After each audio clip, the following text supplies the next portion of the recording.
जय श्री कृष्ण, राधे कृष्ण। ओम नमो भगवते वासुदेवाय। 33वें अध्याय में राजा परीक्षित ने एक और प्रश्न पूछा है। पूर्ण काम होते हुए भी श्री कृष्ण ने ऐसा निंदनीय कृत्य क्यों किया? सुखदेव जी बोले, तेरे मन में ऐसी अमंगलमयी बात कैसे आई? यह कोई स्त्री पुरुष का मिलन नहीं था, जीव और ईश्वर का मिलन था। यह रासलीला 6 माह तक चली थी। क्या 6 मास तक व्रज नारियां अपने घर से बाहर रह सकती थी? इसी बात से सिद्ध होता है कि यह तो जीव का प्रभु से मिलन था। परमात्मा की लीला अगम्य है। ब्रह्म का ब्रह्म के साथ विलास ही रास है।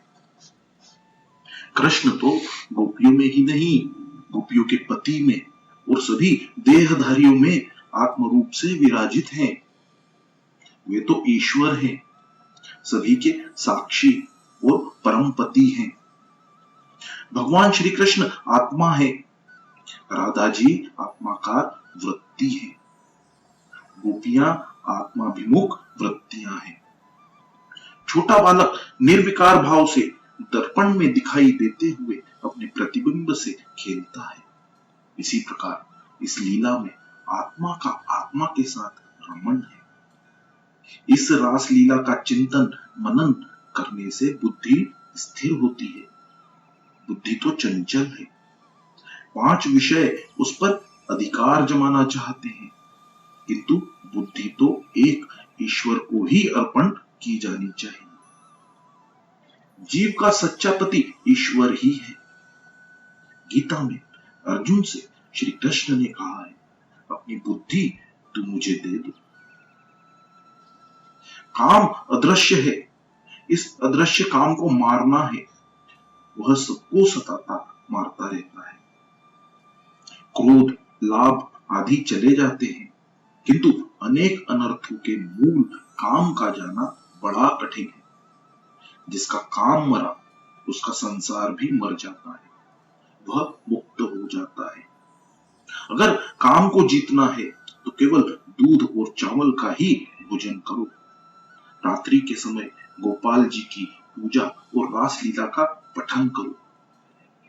रात्रि के दूसरे प्रहर के समय काम अधिक सताता है, सो उस समय 12 बजे श्री कृष्ण का स्मरण और पूजा करोगे तो काम नष्ट हो जाएगा।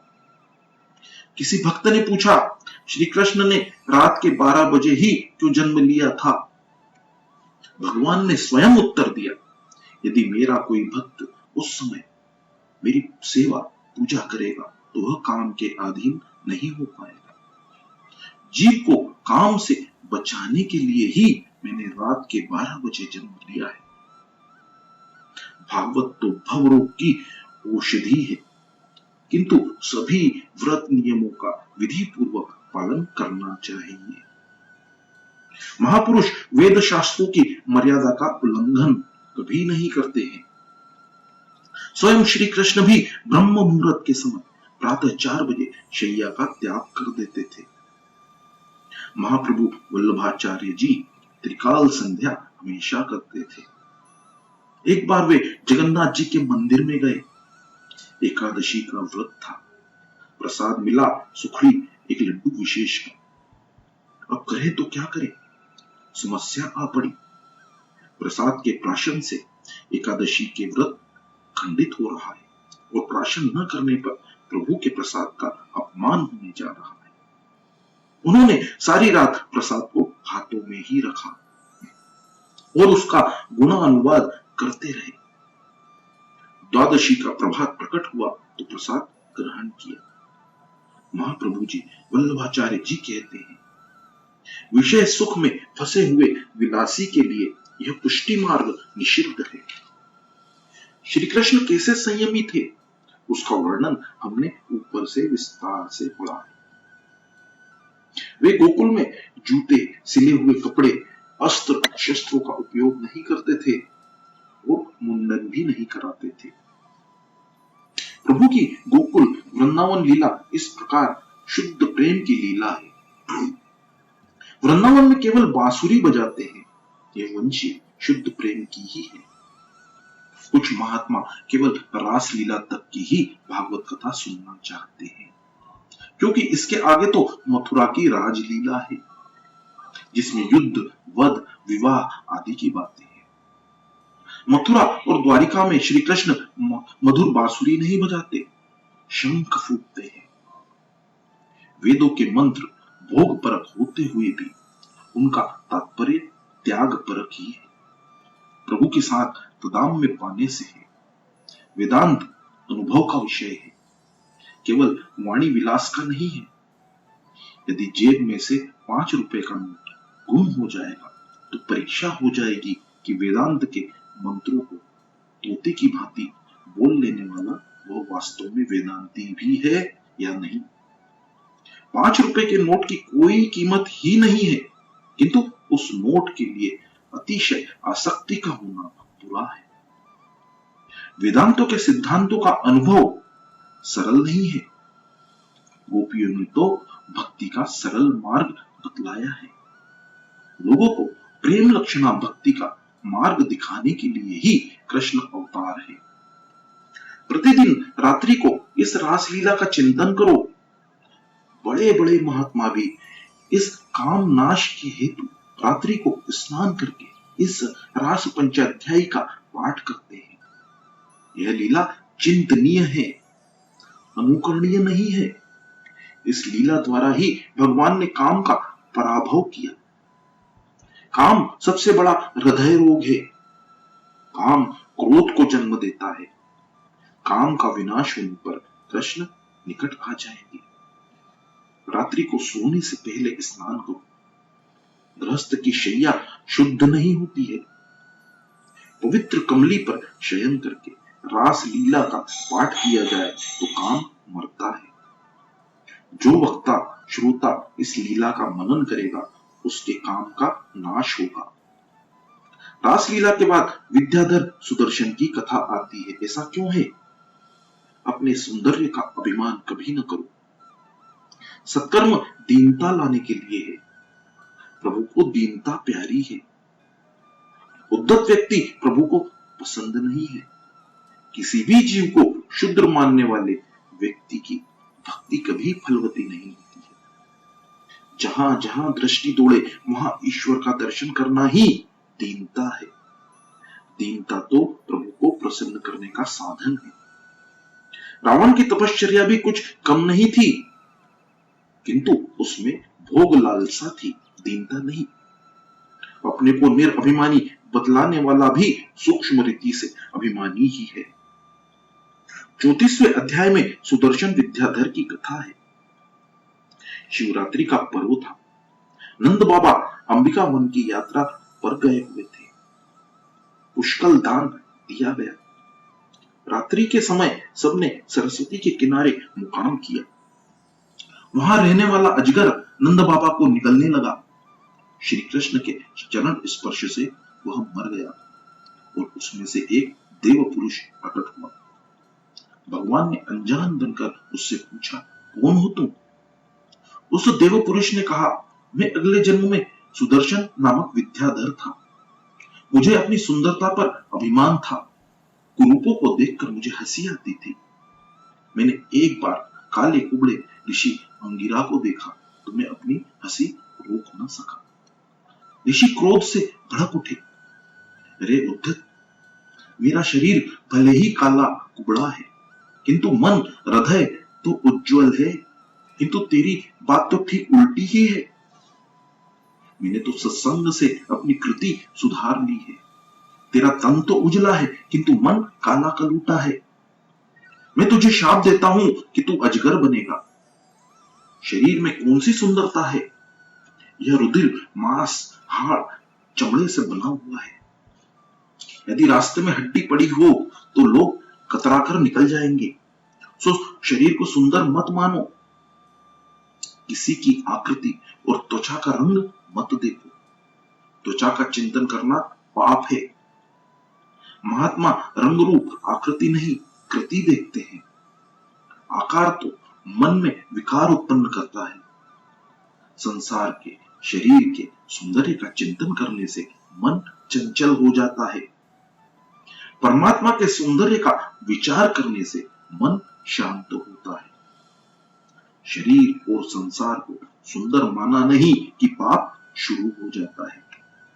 ईश्वर के सौंदर्य की कल्पना से भक्ति शुरू होती है। ज्ञान की दृष्टि से सौंदर्य किसी की देह या संसार में नहीं है।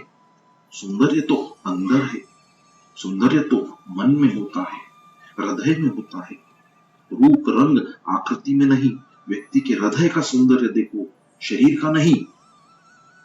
सत्कर्म करने के बाद नंद बाबा सो गए तो अजगर उन्हें निगलने लगा।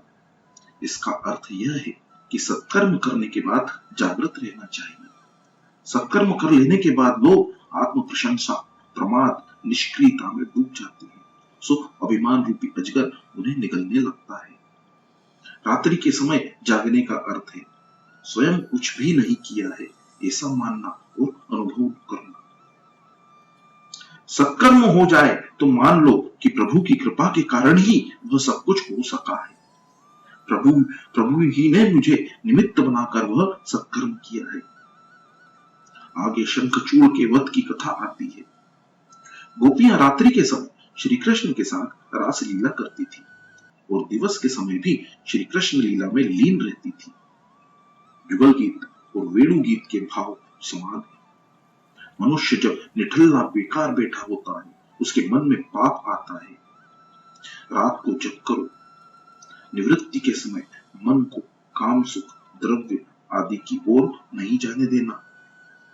यह मन तो चंचल वानर जैसा है, अकेला और निठल्ला हुआ नहीं कि कूदा कूदी करने लग जाता है।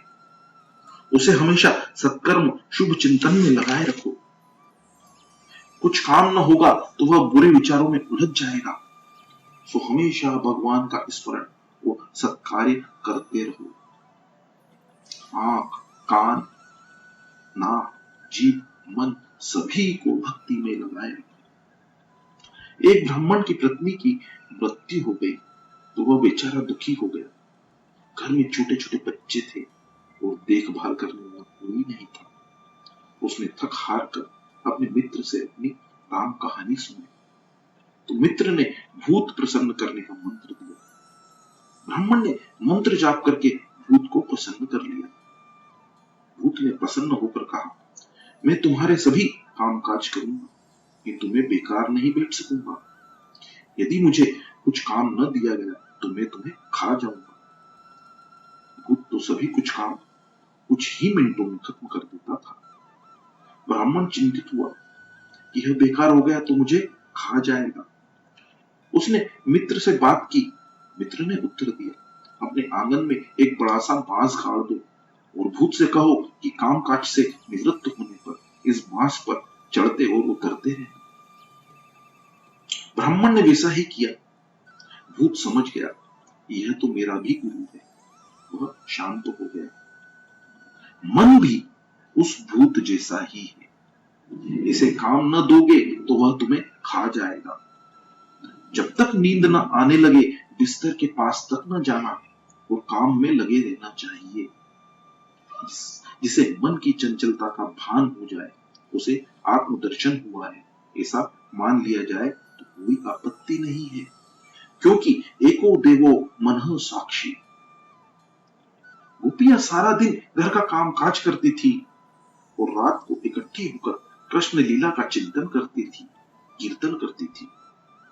ध्यान अकेले किया जाए किंतु कीर्तन तो सारे घर के लोग मिलकर करें। लोग घर को तो स्वच्छ रखते हैं किंतु मन की ओर ध्यान ही नहीं देते। रात को सोने से पहले घर के सभी छोटे बड़े एक साथ बैठकर भजन कीर्तन करें तो बड़ा अच्छा है, घर पवित्र हो जाएगा। कथा, कीर्तन, भक्ति है। कीर्तन के 3 प्रकार हैं, नाम संकीर्तन, गुण संकीर्तन और लीला संकीर्तन। घर में हर दिन संकीर्तन होना चाहिए। परी सखी मेरा कन्हैया भी कई तरह से बांसुरी बजाता है। जब वह दाहिने गाल की ओर रखकर बांसुरी बजाता है तो गोपियां तन्मय हो जाती है। आकाश की ओर दृष्टि करके बजाता है तब पाताल की नाग कन्याएं बोल उठती है। दिवस में कृष्ण लीला का वर्णन और कीर्तन करके गोपियां ब्रह्म संबंध बनाए रखती है। ब्रह्म संबंध को सतत बनाए रखने के लिए प्रयत्न किया जाए। एक क्षण मात्र भी जड़ वस्तु की ओर ध्यान नहीं जाना चाहिए। जय श्री कृष्ण, राधे कृष्ण। ओम नमो भगवते वासुदेवाय।